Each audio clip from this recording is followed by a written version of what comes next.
In the United States, politicians and public alike are still trying to absorb the bitter lessons of the Watergate affair. One result is that Americans are now more security conscious than ever, especially in Washington. The secrets of Watergate are being investigated in this building by Special Prosecutor Archibald Cox. He and his team occupy 30 rooms on the 9th floor. But they are not listed in the floor directory, and anyone looking for the Cox headquarters isn't likely to find them unless he's been told where they are. And that information is given only to those who really need to know.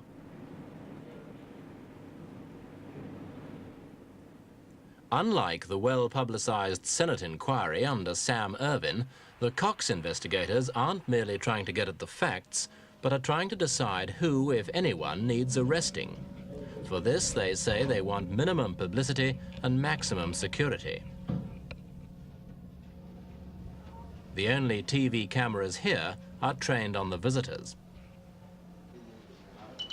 In fact, everything that happens in the 9th floor lobby is monitored on closed-circuit television inside the prosecutor's office.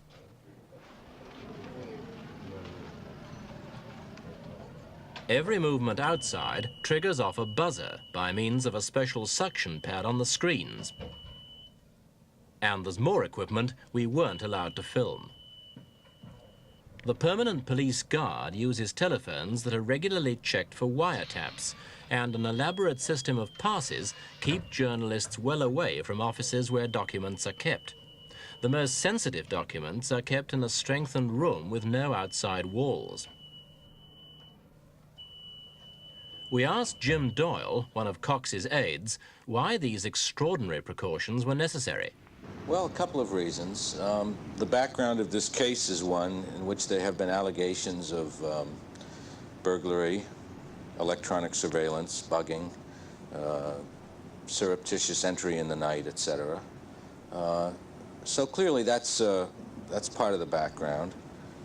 If there were a burglary within our offices, I think it would be very shocking to the American people, and I think it would hurt their... One of the things we're trying to do is restore their confidence in their government, and I think that would hurt. It's possible that we might become a laughing stock. It's possible we might lose some important piece of evidence.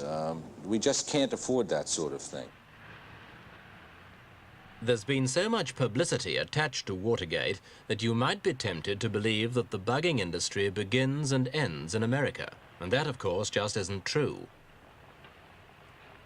One man who knows for sure it isn't is Lee Tracy, who works in an office not a stone's throw from Scotland Yard, London's police headquarters.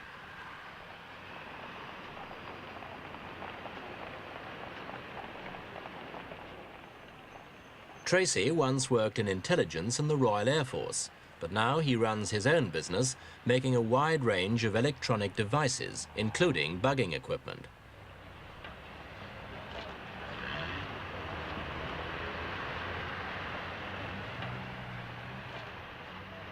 Tracy's been working with electronic devices for more than 20 years, but it was only 4 years ago that he actually set up a company to manufacture them. Since then, business has grown rapidly, and his nameplate has got bigger.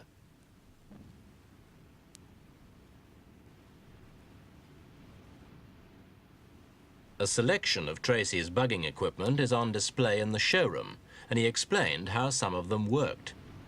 Now, first of all, this little device here is the type of telephone drop-in insert used in America, and it's probably the type used at Watergate.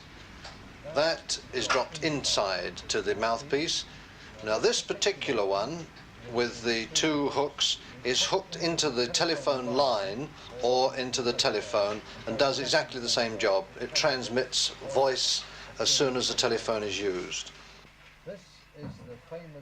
Even more impressive is this, the so-called infinity bug. Once the transmitter has been planted in the phone, the eavesdropper simply telephones the number from anywhere in the world, pretends he's got a wrong number, and waits for the receiver to be replaced. He can then activate the transmitter simply by blowing on a special whistle. Just to let you see. And that operates and switches this on. Now, here is a small device, and it's a sugar cube transmitter, called the famous sugar cube transmitter. The market for this sort of equipment is highly specialized, and so none of it is cheap. A tape recorder like this costs £120 sterling, and an infinity bug costs twice as much. Set once again very simply to put in, and it... Tracy claims his company does £500,000 worth of business a year, but only a fraction of this, he says, comes from bugging devices. Most of it is accounted for by sales of security systems based on night vision cameras. And that will fit in a shoulder holster under there, through to a microphone there. So that's the system that will be.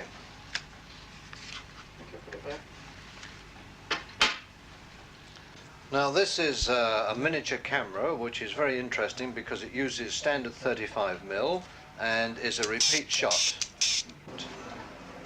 And that fits onto the wrist like a wristwatch, and is normally with somebody with a coat that will come over there, and then they just pull back the coat, fire, and the coat comes back over again.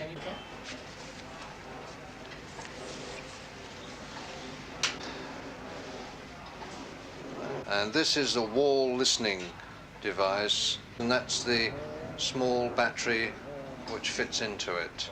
And if we put that back and take the other objects, for a very highly supersensitive microphone system, and here is in fact the complete microphone and audio section of it, the battery and the clip. So this is the microphone itself complete. Here is all it really needs to be, which is the microphone and amplifier. Here's the battery, and there's a smaller one which could power it.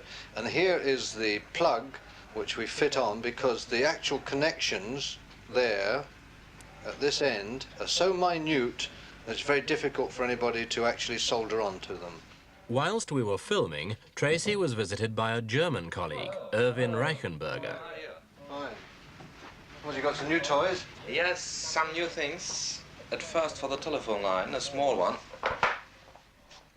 Reichenberger has been in the bugging industry rather longer than Tracy, but the operation he runs in Hamburg is very similar to Tracy's. The two men regularly compare notes on the equipment they're producing. And this is... this is your new pen, yeah. That's right. Yeah. This is not a Schneider pen, is it? No, it's an ordinary one. Yeah. Not just a pen, but a whole box of tricks. Around £80 sterling, it's certainly one of the most expensive writing instruments on the market, but it does transmit messages over 50 metres. Well, that just drops in there, doesn't it? Boom, boom. Microphone in there. And in spite of its electronic innards, it actually functions as a pen. And now let's see what we can do. I'll see if I can sketch you. You can make a There we are. picture. Not very... not a very good artist. How's that? Most of the equipment is made in a factory outside London, but some components are checked and assembled in a small workroom above the showroom.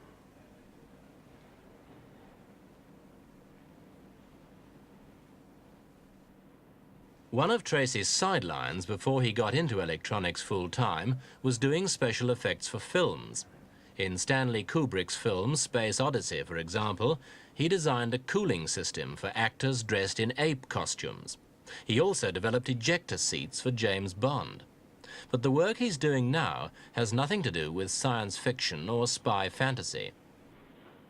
In one sense, he admits his products are electronic toys, but they're expensive functional toys which provide him with a very good living.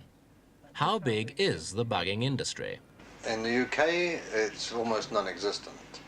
In Europe, it's quite a big industry, and in the United States, it's quite a big industry. Our particular aspect of it, of course, is to governments, and we only sell to governments around the world, mainly South America and Asia. Of course, the sort of equipment that you've got here could be used by anybody, whether it's a government or a police force, or indeed spies or criminals.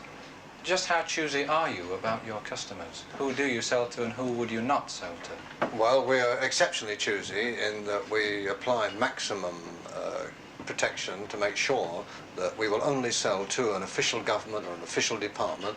We will not sell to anybody else. We won't sell to you or to anybody else, but that doesn't mean to say that this equipment cannot be obtained. Obviously, it's impossible to prevent it going somewhere, same as a gun can be. But we take every precaution we can. But if there were a government that you actually knew to be authoritarian and non-democratic, would you still sell equipment to it? If they are recognised by the British government, yes. It's not my point to be judge and jury of their politics. How can you be sure that these devices would not be used in some new Watergate-style affair? I couldn't, no way. What do you think about Watergate yourself? Why do you think it failed, for example? I think that's a very good question, and you'd need about an hour's programme to answer it. But personally, I think it was a deliberate operation because it seems to have been carried out by allegedly experts, but they used, so I am informed, Japanese equipment which they purchased from a Chicago dealer. In fact, I don't think the Chicago dealer's ever been paid for it. So it looks like a very ham-fisted operation carried out by experts, and one has to ask the question, why did experts make a complete hash of it? Could you have provided the equipment that carried out Watergate? Oh yes, indeed. Yes, most definitely. I didn't though. How about... Bugging devices are not, of course, restricted to the political and diplomatic scenes. Probably their most common use is in the boardrooms of industry, where inside knowledge of a competitor's plans can make the difference between success and failure. How important is industrial espionage? In the United States and in Europe, industrial espionage is strong, and of course the companies there are very involved in it, and they know a lot about it, so they take a lot of precautions. Consequently, electronic industrial espionage is forced to be the thing in Europe and in the United States. But here, it is so easy to obtain industrial information merely by sending in a pretty secretary or just clearing out the dustbins that the electronic age isn't totally unnecessary in the UK. How do you see the future of the bugging industry? Is it a growth industry? Well, right now, of course, to us it's a financial loss. It's a loss leader. In other words, it's a support program in our overall program of electronic equipment. But if it's any indication, we are on a major development program to produce much more elaborate equipment. And I think that as time goes by, as the criminal becomes more sophisticated, then this will become a serious industry.